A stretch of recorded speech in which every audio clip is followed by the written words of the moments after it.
Debout Congolais, unis par le sang, unis. Très chers compatriotes, je vous salue de partout où vous me regardez. Ici, c'est Gloria Djouma, candidate députée nationale, porteuse du numéro 460 à Foula. Avant tout, j'aimerais vous remercier pour le soutien que vous apportez à cette candidature. Merci beaucoup pour toute l'énergie que vous dégagez tout en m'aidant à battre campagne et surtout à remporter ces élections. Vous êtes nombreux à m'écrire sur mes comptes Facebook, Twitter, WhatsApp, Instagram, etc. J'ai lu tous vos messages d'encouragement. Vraiment, vous comptez sur moi. Vous me faites confiance. Franchement, votre confiance m'honore et m'oblige donc à m'impliquer davantage pour ne pas vous décevoir. Le moment que nous attendions tous, c'est bel et bien arrivé. Le moment de la campagne électorale. Il est question aujourd'hui maintenant de vous exposer ma vision, mes projets, les pourquoi de ma candidature et plus précisément à Foula. Vous devez savoir qu'avant tout, pour moi, la politique est une passion. D'ailleurs, lorsque j'ai annoncé officiellement les dépôts de ma candidature, la plupart de mes proches, tout le monde m'avait dit, on savait que tu allais finir par postuler. La politique pour moi, au-delà du fait d'être une passion, c'est aussi une façon pour moi de servir mon pays, surtout de me battre pour une cause noble qui est l'intérêt général. Très chers compatriotes, je postulais dans la circonscription électorale de la Foula parce qu'avant tout, je suis une native de Foula. Et donc, je connais les difficultés auxquelles la population de Foula fait face. J'ai postulé parce que être dans l'arène politique permet d'accroître une certaine, je dirais, influence. Alors, comme vous le savez, le rôle d'un député, c'est avant tout de parler au nom du peuple, la population, bien évidemment, qui vous a voté, et surtout de contrôler toutes je dirais, les structures étatiques, et surtout de proposer des lois une fois que ces lois-là sont passées, et ce ne sont pas de n'importe quelle loi, mais de lois qui bénéficient à la population qui vous ont voté. Donc, je pense pouvoir être en mesure de répondre à certaines problématiques que fait face la population de la circonscription électorale de la Foula. Vous allez remarquer que je suis jeune. Et oui, la jeunesse congolaise s'est levée. Parce que la jeunesse, c'est longtemps, la jeunesse congolaise, malheureusement, a longtemps été considérée, traitée comme une jeunesse inconsciente. Mais je vais vous dire, au milieu de cette jeunesse traitée consciente, et plutôt je voulais dire inconsciente, il y a aussi de jeunes conscients. Des jeunes qui sont prêts à se battre pour l'émergence de notre pays, la République démocratique du Congo. Je lance un message à la jeunesse congolaise. Vous devez savoir que nous avons un rôle important à jouer dans la société. Malheureusement, dans notre pays, il y a plusieurs personnes qui s'étonnent lorsqu'elles me voient comme étant candidate députée nationale, comme quoi je suis un peu plus jeune pour être députée. Selon la constitution de notre pays, la République démocratique du Congo, tout le monde peut postuler, tout le monde peut être député à partir du moment où on a atteint l'âge de la majorité, ça veut dire 18 ans. La RDC a besoin de la participation de tout le monde, de jeunes, de papas, de mamans, tout le monde. Et déjà, vous devez savoir que chacun de nous est une partie de la solution d'un problème au Congo. Il est temps aussi que la jeunesse congolaise se mêle pour le développement de notre pays. Alors nous, le jeune, nous avons compris que la liberté, tout comme l'émancipation, par moment, cela ne s'offre pas sur un plateau en or, cela s'arrache. Et nous avons décidé de nous lever, de nous battre pour nous faire une place importante dans la société. Malheureusement, aujourd'hui, nous entendons parler du phénomène Kuluna. Nous entendons parler du phénomène kidnapping, etc. Est-ce que nous nous sommes déjà posé la question de savoir pourquoi est-ce que le phénomène Kuluna ne fait que s'accroître malgré toutes les décisions que les autorités compétentes prennent? Les envoyer à la prison centrale de Makala, Bounouo, Angenga et tant d'autres noms que personnellement je ne maîtrise même pas tous. Au lieu d'envoyer tous ces jeunes à la prison, il faut d'abord commencer par donner du travail à ces jeunes. Nous devons nous demander pourquoi est-ce que le phénomène Kuluna ne fait qu'accroître. Est-ce que le gouvernement a déjà pensé à insérer la jeunesse congolaise au travail? Il faut plutôt penser à une insertion au travail de jeunes. Si aujourd'hui les jeunes sont insérés au travail et que malgré cela, ils continuent avec le phénomène Kuluna et tant d'autres, et bien là, en ce moment-là, les autorités compétentes devront alors le punir sévèrement. Le taux de chômage au sein de la jeunesse congolaise est élevé. C'est ce qui fait qu'aujourd'hui, comme nous avons vu le phénomène Kuluna, le phénomène kidnapping et tant d'autres, il faut une insertion de la jeunesse congolaise au travail.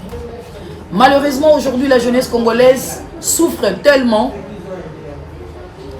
Il y a des diplômés entre eux, des licenciés, mais malheureusement, le marché d'emploi est tellement saturé que les jeunes, malgré leur niveau d'intelligence, aujourd'hui, nous avons des jeunes ici en République démocratique du Congo qui sont très intelligents, qui parlent anglais, qui parlent bien français, et j'en passe. Mais malgré tout ça, ils n'arrivent pas à trouver un boulot. D'où, alors, si déjà les jeunes qui ont eu la chance d'étudier n'arrivent pas à trouver un boulot, qu'en est-il de ces jeunes qui malheureusement n'ont pas eu la chance peut-être de se faire scolariser? D'où il faut d'abord un renforcement de leurs capacités. C'est dans ce sens que nous, avant tout, là je commence déjà à entrer dans le vif de mon projet. Nous voulons ensemble créer quelque chose qui va bénéficier la jeunesse congolaise ici à Funa. D'abord commencer par le renforcement de leurs capacités tout en créant des formations gratuites en rapport avec leurs préférences comme le domaine de auto-école, coupe-couture, esthétique, là je vois beaucoup plus les make-up et voilà, et tant d'autres.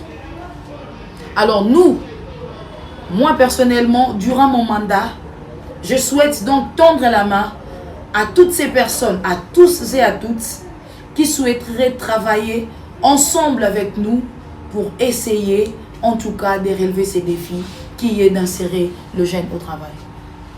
Et dans ce sens, je souhaite travailler en collaboration avec les centres de formation, avec les ASBEL, afin de pouvoir encadrer des jeunes.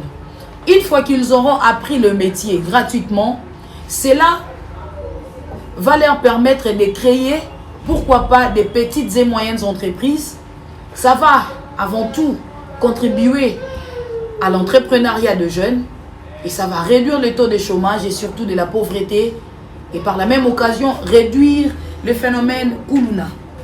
Aujourd'hui, malheureusement, la jeunesse congolaise souffre. Ça fait trop mal.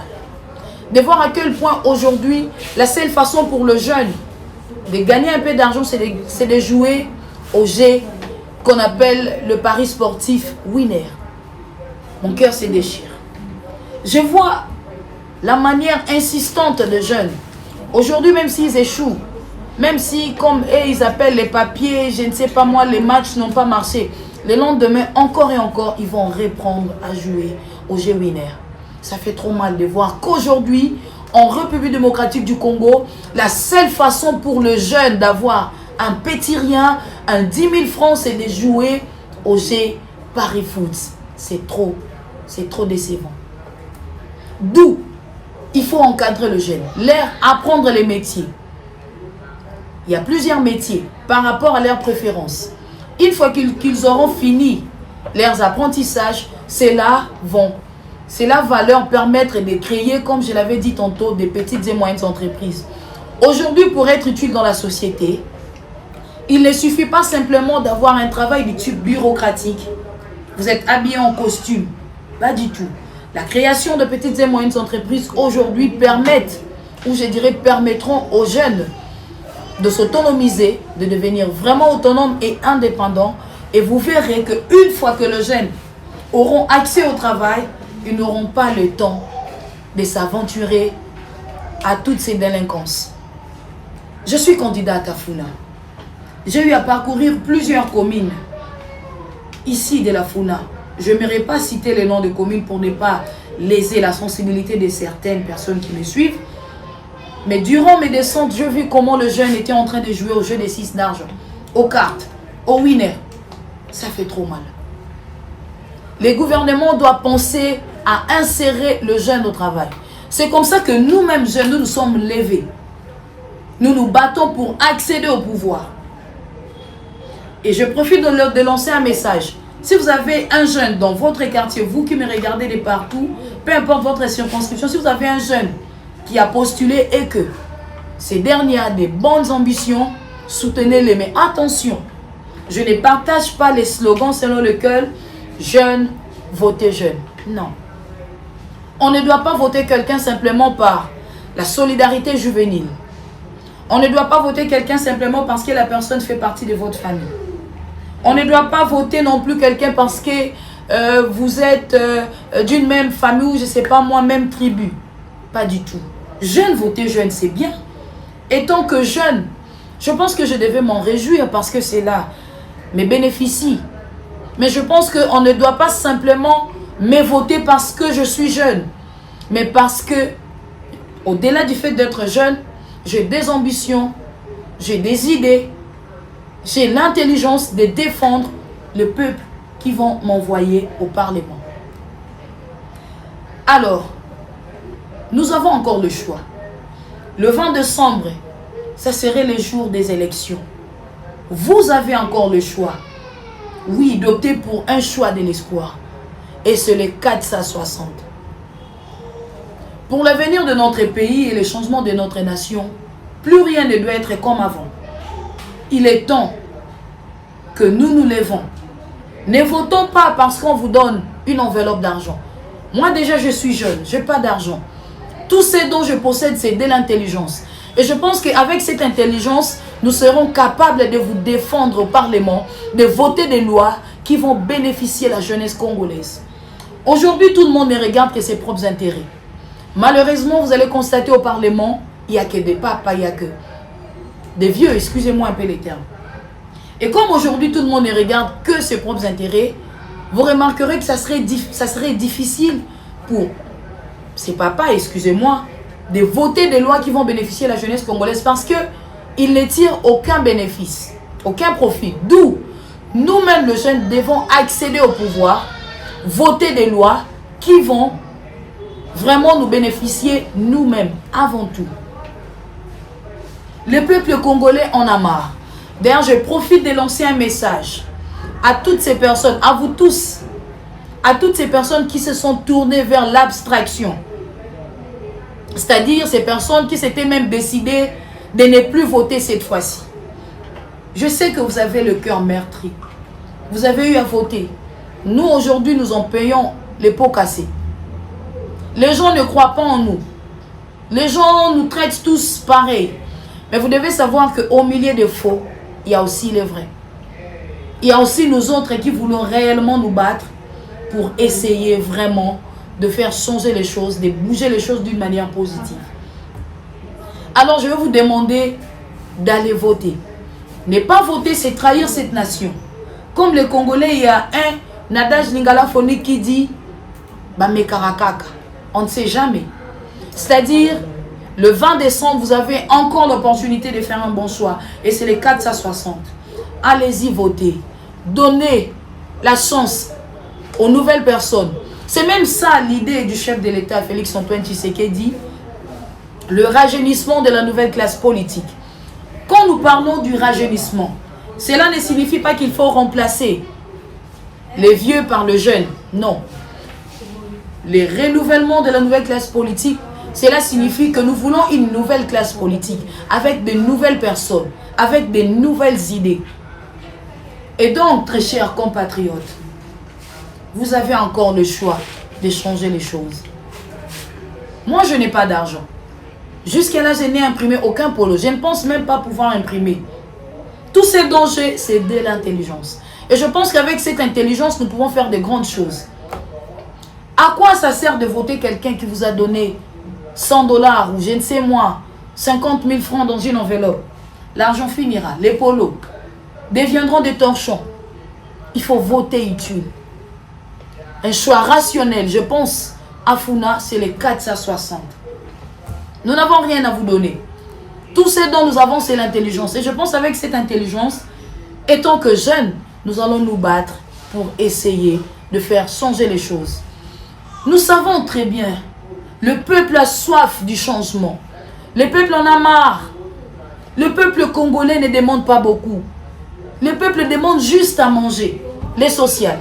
Le peuple en a marre des coupures intempestives de l'électricité à tout moment. Le peuple en a marre de la coupure de l'eau. Le peuple ne demande pas beaucoup. Le peuple a juste besoin de bien manger, avoir de l'électricité, avoir de l'eau, se sentir en sécurité. Et ensemble, je pense que si vous votez de bonnes personnes, nous allons aller pour se battre, pour relever ces défis et faire changer les choses. Les changements, c'est possible et si vous nous faites confiance, si vous faites confiance à la jeunesse congolaise, parce que dans la jeunesse congolaise, on trouve de l'énergie, de la motivation, de la volonté, de l'innovation. Nous avons beaucoup de projets. Et notre projet, c'est le projet d'assainissement dénommé Funa 100% Bopeto. Pour ceux-là qui me suivent via mes comptes TikTok, Twitter, Instagram, Facebook, nous sommes souvent dans les artères de la Funa en train de faire le balayage, les ramassages des bouteilles plastiques pour enfin les recycler. Et très bientôt, nous allons même planter de poubelles publiques qui vont permettre aux usagers de Funa de jeter des immondices au lieu de les jeter partout. Et aujourd'hui, si jamais une pandémie s'est déclenchée, c'est la santé publique de la population de la Funa qui sera en danger. Nous avons aussi un autre projet. Le projet de la parité, 50%, hommes et femmes. Nous voulons l'égalité des chances. Aujourd'hui, la femme a compris qu'elle avait un rôle important à jouer dans la société. La femme d'aujourd'hui n'est pas comme la femme d'hier, qui avait peur. Aujourd'hui, par exemple, nous voyons, il y a des femmes qui arrivent à émerger dans un domaine comme celui de la politique, qui encore hier était considéré comme un domaine réservé qu'aux hommes. Aujourd'hui, nous avons des femmes députées, des femmes ministres, des femmes policières, des femmes pilotes. Eh bien, la femme a compris qu'elle était elle aussi capable. Elle est sortie de sa zone de confort. Et pour encourager encore ces femmes à continuer à oser, nous aurons à organiser durant notre mandat des conférences, des ateliers, des colloques pour encourager les femmes à oser. Plus loin encore, nous allons même encourager les candidatures féminines. Encourager toutes les candidates conseillères municipales, toutes les candidates chefs de classe dans les écoles, bidel général, ainsi de suite. Nous allons intervenir tout en leur apportant notre soutien pour mieux battre campagne, pour mieux battre leur campagne. Nous allons intervenir même financièrement pour les aider à pouvoir mieux battre campagne. Cela va contribuer vraiment à avoir les 50% tant rêvés. Nous allons encourager les femmes. Donc notre projet s'intitule Parité 50-50. C'est une façon d'encourager les leaderships féminins, encourager les femmes à oser. Et donc, très chers compatriotes, vous avez encore le choix. Votez pour 460, le code du changement. Donnez maintenant la chance à la jeunesse congolaise. Il est temps que la jeunesse congolaise bâtisse le Congo. C'est au tour maintenant de la jeunesse congolaise de contribuer au développement de notre pays, la République démocratique du Congo. Que vive la circonscription électorale de la Funa? Que vive le 460, le code du changement? Que vive la République démocratique du Congo? Je dis et je vous remercie.